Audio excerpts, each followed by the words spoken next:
Kita awali dengan informasi pertama. Pemirsa, diduga akibat korsleting listrik 3 gudang penyimpanan sepatu, helm, dan juga sajadah di Kecamatan Cikupa, Kabupaten Tangerang, Banten terbakar. Besarnya kobaran api ini membuat sejumlah warga panik yang berdagang pakaian di lokasi kebakaran untuk menyelamatkan barang dagangan mereka.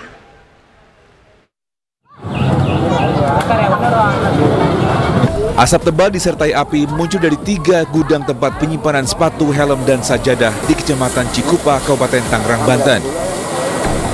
Banyaknya bahan yang mudah terbakar membuat api membesar hingga nyaris meruntuhkan atap dan juga tembok dari 3 bangunan gudang tersebut. Sejumlah warga yang sedang berdagang pakaian di lokasi kejadian pun panik. 6 mobil pemadam kebakaran dari Kabupaten Tangerang diterjunkan ke lokasi kejadian. Sementara itu, api berhasil dipadamkan setelah petugas berjibaku selama hampir 3 jam. Api mulanya di gudang apa, Pak? Titik api ada di gudang helm. Untuk penyebab saat ini masih dalam penyelidikan. Dugaan sementara instalasi listrik. Tidak ada korban jiwa maupun luka dalam peristiwa kebakaran ini. Namun kerugian ditaksir mencapai miliaran rupiah. Dari Kabupaten Tangerang, Banten, Aimarani, iNews melaporkan.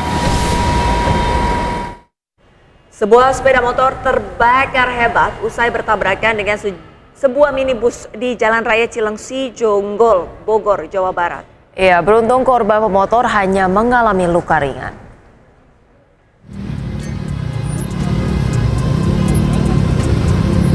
Sebuah sepeda motor terbakar hebat setelah bertabrakan dengan mobil minibus di Jalan Raya Cilengsi, Jonggol, Kabupaten Bogor. Tabrakan membuat sepeda motor terpental hingga keluarkan percikan api dan langsung terbakar. Beruntung korban pemotor alami luka ringan. Petugas Damkar sektor Cilengsi langsung datang ke lokasi dan lakukan pemadaman. Setelahnya polisi melakukan olah TKP dan memeriksa saksi. Menurut pengemudi minibus, motor korban yang berada di depannya tiba-tiba putar balik. Pengemudi pun tak sempat menghindari tabrakan. Jadi saya tuh dari arah Jonggol ke arah Cilengsi, itu saya lihat motor ada di sebelah kiri berhenti. Cuman pas saya lagi jalan, saya ngelihat dia tuh tiba-tiba putar balik tanpa sen, tanpa nyalain. Ya udah, otomatis saya ngerem mendadak. Setelah saya rem mendadak, nggak nutut berhentinya, jadi nabrak. Ya udah. Sempat terseret nggak motor? Kenapa? Sempat terseret motor, Pak? Seret sedikit sih, Pak. Langsung terbakar atau gimana? Itu kalau terbakar saya bingung. Motor terpental ke sebelah kiri, percikan api, nggak tahu ya, mungkin saya bingung percikan api atau bukan. Tiba-tiba langsung kebakar. Seluruh kendaraan yang terlibat kecelakaan dibawa ke kantor unit Gakum Satlantas Polres Bogor untuk pemeriksaan dan penyelidikan lebih lanjut. Dari Bogor, Jawa Barat, Cahyat Supriyatna, iNews melaporkan.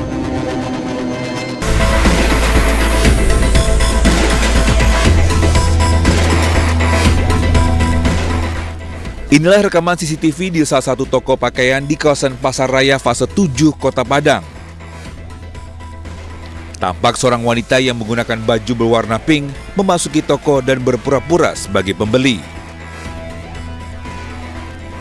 Ramainya pengunjung, toko dimanfaatkan oleh pelaku untuk melancarkan aksinya. Pelaku tampak mengambil sebuah baju yang dibungkus plastik dan berpura-pura ingin mencoba mengenakannya.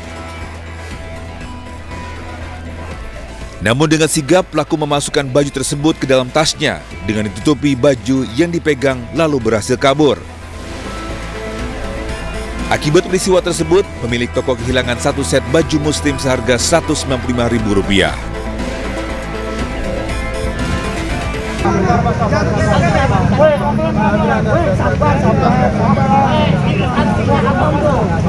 Ratusan mahasiswa peserta aksi demo tolak revisi Undang-Undang TNI di DPR menurunkan paksa Menteri Hukum Supratman Andi Aktas dari mobilnya saat akan masuk ke gedung DPR RI Jakarta. Peristiwa ini terjadi pada Rabu sore, sekitar pukul 16:15 waktu Indonesia Barat, di mana Supratman yang berada dalam mobil melintas dengan pengawalan di Jalan Lapangan Tembak Senayan mendekati depan gerbang Pancasila DPR. Melihat hal tersebut, massa mahasiswa dari Universitas Trisakti bergerak menghentikan kendaraan tersebut.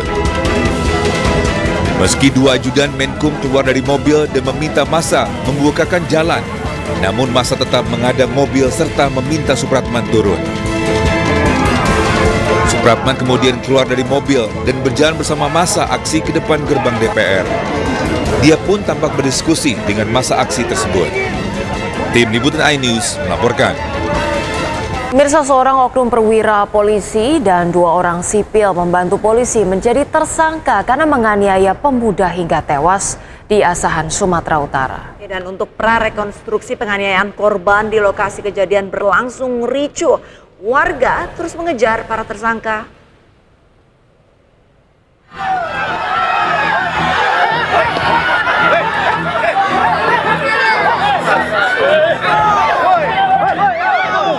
Kericuan terjadi usai gelar prarekonstruksi kasus penganiayaan remaja yang diduga dilakukan oleh oknum polisi di lokasi kejadian di Serama, Asahan, Sumatera Utara. Warga yang geram mengejar 3 pelaku saat dimasukkan ke dalam mobil. Polisi yang berjaga berusaha mengamankan di lokasi kejadian dan meredam amarah warga. Prarekonstruksi berlangsung lebih dari 10 adegan. 1 dari 3 tersangka yang dihadirkan merupakan seorang oknum perwira polisi Ibda A, menjabat sebagai Kanit Reskrim Polsek Simpang 4. Sedangkan 2 tersangka lainnya, YS dan DS, merupakan warga sipil. Dari adegan yang diberakakan tewasnya korban karena mendapat penganiayaan dengan ditabrak, ditendang, diinjak perutnya. Nah, kemudian pada saat di TKP, korban meloncat dan kemudian pelaku mengejar korban. Di TKP inilah terjadi penganiayaan. Hingga kini, polisi masih mendalami motif para tersangka kenapa tega menganiaya korban hingga akhirnya tewas. Sebelumnya, pekan lalu korban dinyatakan tewas dalam perawatan setelah mendapat penganiayaan dari oknum polisi saat membubarkan kerumunan remaja yang hendak balap lari. Dari Asahan, Sumatera Utara, Ulil Amri, iNews melaporkan. Ke informasi selanjutnya, pemirsa, buntut penusukan satpam sekolah oleh oknum anggota LSM.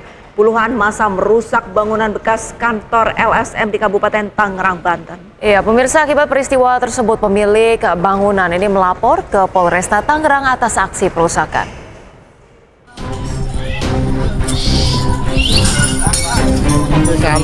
Puluhan massa merusak kantor bekas sekretariat LSM di perumahan Taman Kirana, Kabupaten Tangerang, Banten.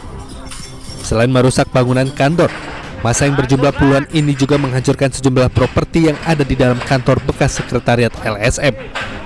Perusakan ini merupakan buntut dari peristiwa penusukan yang dilakukan oleh 2 oknum anggota LSM terhadap 2 satpam SMK Negeri 9. Pemilik bangunan kantor mengatakan, massa yang melakukan pengerusakan salah sasaran. Pasalnya bangunan tersebut sudah tidak lagi ditempati sebagai sekretariat LSM.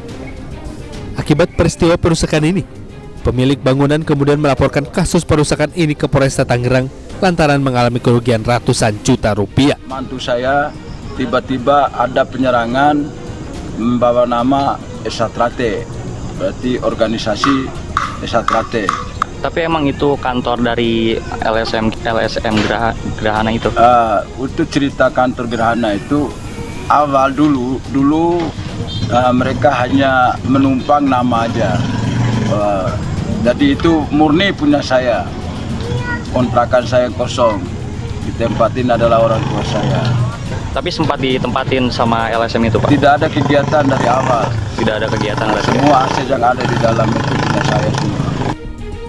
Sebelumnya 2 orang satpam SMKN 9 Kabupaten Tangerang, Banten ini bersimbah darah setelah dianiaya dan ditusuk 2 orang oknum LSM pada 17 Maret. Penganiayaan dan penusukan dipicu lantaran 2 anggota LSM tidak terima ditegur kedua korban karena tidak sopan saat masuk ke dalam lingkungan sekolah. Belakangan diketahui, kedatangan 2 oknum LSM ke sekolah meminta jawaban atas surat somasi terkait dugaan penyalahgunaan dana BOS dan BBM subsidi. Dari Kabupaten Tangerang, Banten, Aimarani, iNews melaporkan. Angin kencang mengakibatkan genting dan plafon rumah sakit berjatuhan ke dalam ruang-ruang perawatan di Bangkalan, Jawa Timur. Iya, pemirsa, akibatnya puluhan pasien yang menempati ruangan tersebut ini terpaksa dievakuasi ke ruangan lain.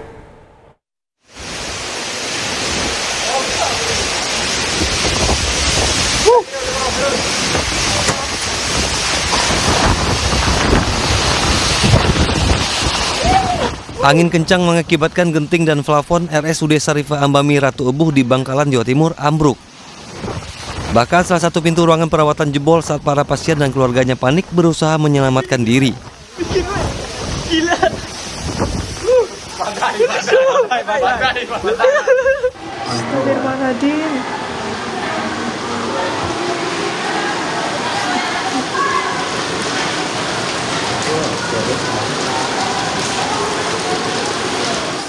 Genting dan plafon 3 ruangan ambruk karena diterjang amukan puting beliung.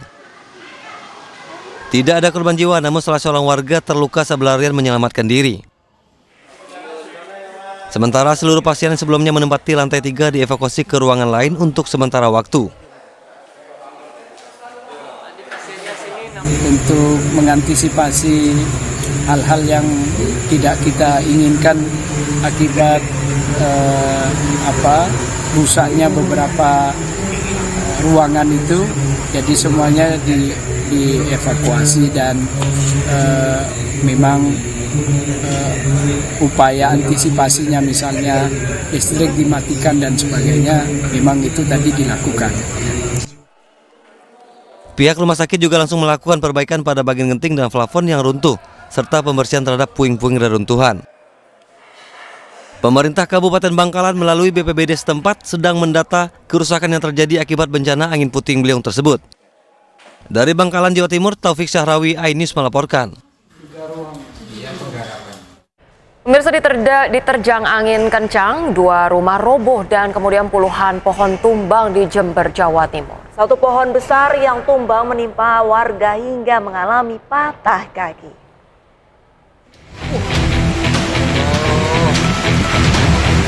Inilah video amatir saat terjadi hujan deras disertai angin kencang di Jember, Jawa Timur. Akibat angin kencang tersebut, 2 rumah di desa Mojosari rusak, bahkan 1 rumah terbuat dari bambu roboh.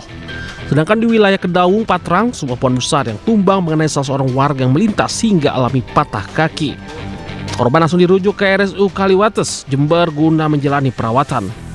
Menjabarkan beberapa rumah roboh ya karena puting beliungnya juga ada. Kemudian ada pohon tumbang di beberapa wilayah, ini menimpa pohon, menimpa rumah ya.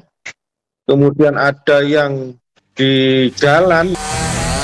BPBD Jember dan relawan melakukan pemotongan pohon yang tumbang agar tak mengganggu lalu lintas jalan. Dari Jember, Bambang Sugiarto melaporkan.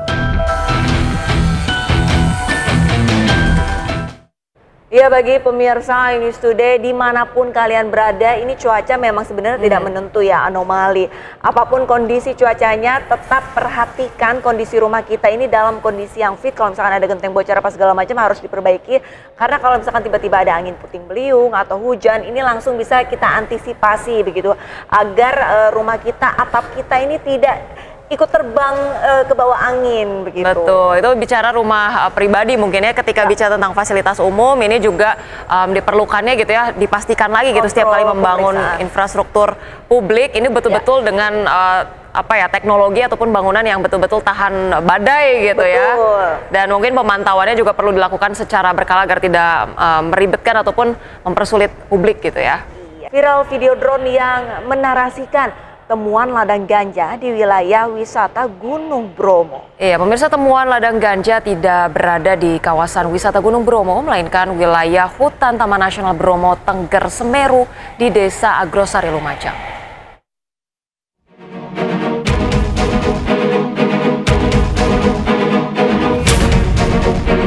Inilah video yang dinarasikan dengan temuan ladang ganja di area lereng Gunung Bromo dan viral di media sosial. Dalam narasinya dikaitkan dengan larangan menerbangkan drone di kawasan TNBTS dengan temuan ladang ganja. Menanggapi video tersebut, pihak Balai Taman Nasional Bromo Tengger Semeru mengklarifikasi dan membantah narasi tersebut. Lokasi penemuan ganja tidak berada pada areal-areal wisata di Taman Nasional Bromo Tengger Semeru, baik itu di pendakian ke Gunung Semeru maupun di areal wisata Gunung Bromo. Selain itu, temuan ladang ganja tersebut terjadi pada bulan September 2024 di Desa Argosari, Senduro, Lumajang. Temuan ini masuk dalam kawasan hutan Taman Nasional Bromo Tengger Semeru dan bukan di kawasan wisata Gunung Bromo. Sementara dari hasil pengungkapan polisi, terdapat 59 titik ladang ganja dan 6 orang tersangka bersama barang bukti 47.000 batang pohon ganja. Kini perkara temuan ladang ganja ini sudah berada di Pengadilan Negeri Lumajang. Dari Lumajang, Jawa Timur, Yayan Nugroho, iNews melaporkan. Dan pemirsa, untuk mengetahui informasi terkini, kami sudah terhubung dengan rekan Camar Haenda di depan gedung DPR RI. Iya, baik. Selamat pagi Camar, bagaimana suasana di sana jelang pengesahan RUU TNI? Apakah kemudian di luar gedung DPR sudah ramai massa? Silakan Camar. Ya baik, selamat siang Rosalin dan juga Arlista. 7 jam sudah kami berada di pintu gerbang masuk dari gedung DPR RI. Pada pagi hari tadi kami memantau di pintu belakang ataupun juga gerbang Pancasila. Kami melihat sejumlah tenda yang didirikan oleh perwakilan dari masyarakat yang tidak ingin disebutkan namanya dan juga atribusinya.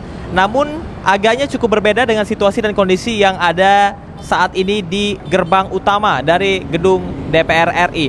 Memang rencananya untuk pengesahan RUU ataupun juga rancangan revisi Undang-Undang TNI yang baru ini akan dilakukan pada pukul 9.30, artinya 30 menit yang lalu. Namun kami belum bisa masuk ke gedung DPR RI. Namun untuk situasi dan kondisi terkini, nampaknya tidak terlihat pergerakan dari mahasiswa di pintu gerbang ini, meskipun kami melihat pergerakan tadi pagi di pintu gerbang belakang, yakni di gerbang Pancasila. Memang sama seperti yang disampaikan pada hari kemarin, bahwasanya mereka menuntut adanya penolakan seluruh rancangan revisi Undang-Undang TNI. Kemudian juga mereka menuntut untuk mencopot para TNI yang saat ini memiliki jabatan di bidang sipil. Dan yang paling utama dari 4 poin yang terdiri dari rancangan revisi Undang-Undang TNI tersebut, salah satunya menyebutkan adanya penambahan ataupun juga perluasan dari departemen dan juga posisi-posisi baru yang bisa ditempati oleh TNI di organisasi ataupun juga lembaga sipil. Ini juga mengundang pertanyaan dan juga kritik dari berbagai lapisan masyarakat berkaitan dengan hal tersebut, dan terutama mahasiswa yang kemarin juga telah menemui Menteri Hukum. Kami juga sampai dengan saat ini masih menantikan bagaimana nantinya pergerakan yang akan dilakukan oleh mahasiswa. Namun sejauh ini Arlista dan juga Ocha dapat kami sampaikan untuk di pintu depan gerbang masuk gedung DPR RI ini belum ada pergerakan mahasiswa. Beberapa mahasiswa yang sudah hadir ataupun juga masyarakat ini ada di pintu belakang, yakni di bagian dari gerbang Pancasila.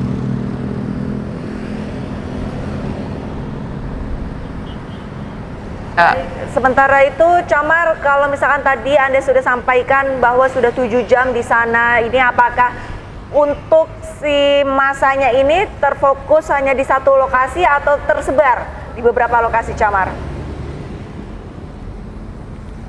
Ya, Arlista, apabila kita bandingkan dengan hari kemarin, memang ini terbagi ke dalam 2 titik. Itulah mengapa pada hari ini kami juga memantau di 2 titik, yakni di pintu gerbang belakang dan juga pintu gerbang depan. Namun nampaknya pada hari ini memang sampai dengan pukul 10 pagi, dari pukul 5 subuh atau 4 subuh tadi kami memantau memang masih terfokus di satu titik untuk hari ini, yakni di gerbang belakang.